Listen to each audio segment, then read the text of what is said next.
Hello, 7AC here, down in the basement again with a new model. It's not quite experimental airlines and it's not quite flight test. Some of you may have seen an earlier video I did. This is the Versa Wing by Josh Bixler.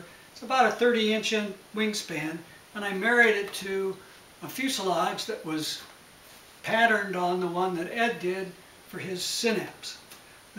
It's an FPV plane, and it carries a 2200 milliamp battery, and it's a nice flying model.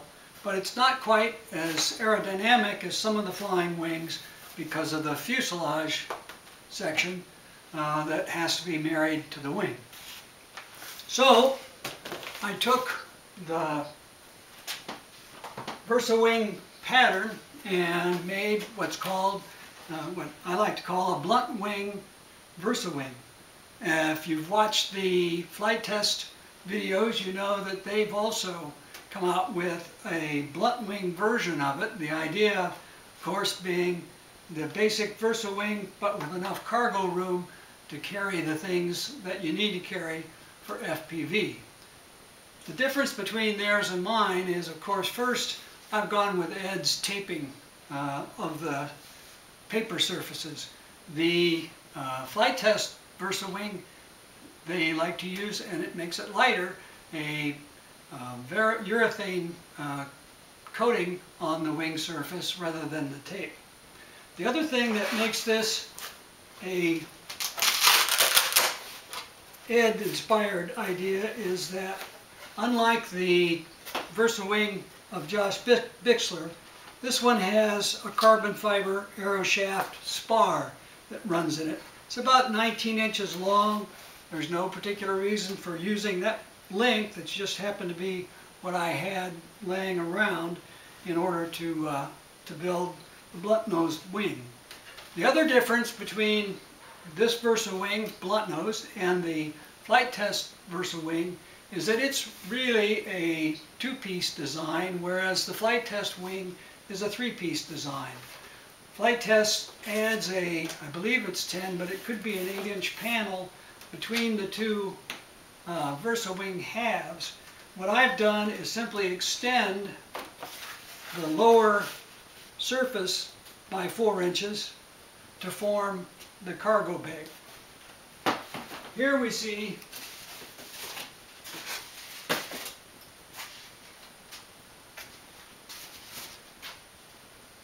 a normal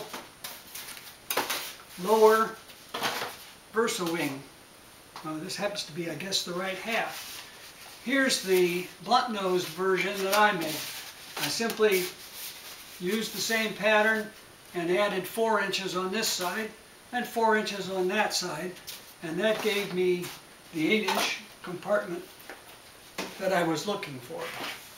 In addition to the spar going across in the middle, I carried through, sort of, the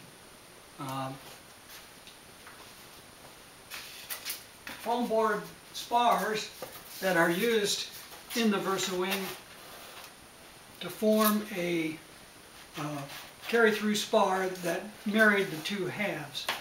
Then, as you can see, I simply took foam board and cut it to the same shape as the front of the wing to form a compartment forward here for the battery.